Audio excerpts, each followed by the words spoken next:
আপনি কি হাড়ের ব্যথায় ভুগছেন? বয়স বাড়ার সাথে সাথে কি ক্যালসিয়ামের ঘাটতি দেখা দিচ্ছে? তাহলে আজকের ভিডিওটি আপনার জন্য খুবই জরুরি। আজকে আমরা জানব ক্যালবোরাল ডি ট্যাবলেট সম্পর্কে। এটি কি, কেন খাওয়া হয়, কিভাবে খেতে হয় এবং এর পার্শ্ব প্রতিক্রিয়া কি কি। ভিডিওটি শেষ পর্যন্ত দেখুন, কারণ শেষে কিছু গুরুত্বপূর্ণ সাবধানতার কথাও বলবো। আপনারা দেখছেন ওষুধ ঘর। ওষুধ ঘরের প্রত্যেকটি ভিডিওর প্রাপ্তি নিশ্চিত করার জন্য চ্যানেলটি সাবস্ক্রাইব করতে পারেন, ভিডিওটিতে লাইক দিতে পারেন, চাইলে শেয়ার করতে পারেন। ক্যালবোরাল ডি কি সেটা সম্পর্কে আগে বলছি। ক্যালবোরাল ডি হলো একটি ঔষধ যেখানে দুইটি উপাদান থাকে। একটি হচ্ছে কোরাল ক্যালসিয়াম এবং অপরটি হচ্ছে ভিটামিন D3। প্রতিটি ট্যাবলেটে থাকে 500 মিলিগ্রাম ক্যালসিয়াম এবং 200 IU ভিটামিন D3। এই ক্যালসিয়ামটা বিশেষভাবে কোরাল অর্থাৎ প্রাকৃতিক প্রবাল থেকে তৈরি, যা শরীরের হাড় গঠনের সাথে খুব মিল পাওয়া যায়।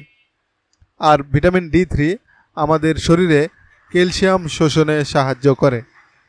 এখন বলবো এটি কাদের জন্য দেওয়া হয়।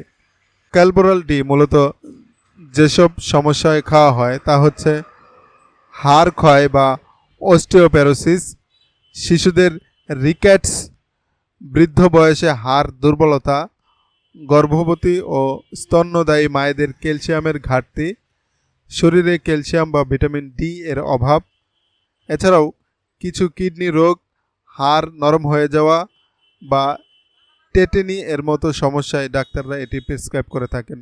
কাদের এই ঔষধ খাওয়া যাবে না? কিছু মানুষকে এই ওষুধ খাওয়া উচিত হবে না, যেমন যাদের শরীরে ক্যালসিয়াম বেশি, যাদের কিডনিতে পাথর আছে, এছাড়া যাদের ভিটামিন ডি বেশি রয়েছে শরীরে, তাদেরকেও এটি খাওয়া যাবে না। পাশাপাশি যদি এই ঔষধের কোনো উপাদানে আপনার অ্যালার্জি থাকে, সেক্ষেত্রেও এটি খাওয়া যাবে না। এছাড়া আপনার যদি এই ধরনের কোনো সমস্যা থাকে তাহলে অবশ্যই ডাক্তারের সঙ্গে পরামর্শ করবেন। এটি খাওয়ার নিয়ম বা ডোজ সম্পর্কে বলছি। সাধারণত দিনে একটি ট্যাবলেট খাবারের পরপর পানি দিয়ে খেতে হয়। কারো কারো ক্ষেত্রে ডাক্তার দিনে 2টা পর্যন্ত প্রেসক্রাইব করতে পারেন। পুরো পেট ভরে খেলে ওষুধটা ভালোভাবে শোষিত হয়। কিছু এফারভেসেন্ট ট্যাবলেট আছে যেগুলো পানিতে গুলে খেতে হয়। খাওয়ার আগে ভালো করে নেড়ে নেবেন। মনে রাখবেন, নিজে নিজে ডোজ বাড়াবেন না। অবশ্যই ডাক্তারের সঙ্গে পরামর্শ করে ডোজ বাড়াবেন, অথবা নিজে নিজে ডোজ নির্ধারণ করবেন না, সেক্ষেত্রেও একজন ডাক্তারের পরামর্শ নেবেন। পার্শ্ব প্রতিক্রিয়া। যদিও বেশিরভাগ মানুষের সমস্যা হয় না, তবে কিছু সাধারণ পার্শ্ব প্রতিক্রিয়া হতে পারে, যেমন কোষ্ঠকাঠিন্য হতে পারে, গ্যাস, পেট ব্যথা হতে পারে, বমি বমি ভাব বা বমি হতে পারে, মুখ শুকিয়ে যাওয়া, মাথা ব্যথা বা ঘুম ঘুম ভাব। কখনো কখনো অতিরিক্ত ডোজে রক্তে ক্যালসিয়াম বেড়ে যেতে পারে, তাই নিয়ম মেনে খাওয়া খুবই জরুরি। কিছু গুরুত্বপূর্ণ সতর্কতা সম্পর্কে বলছি।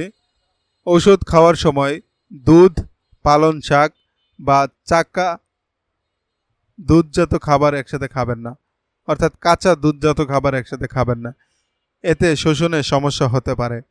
দীর্ঘদিন খেলে মাঝে মাঝে রক্তে ক্যালসিয়াম ও কিডনি ফাংশন টেস্ট করানো দরকার।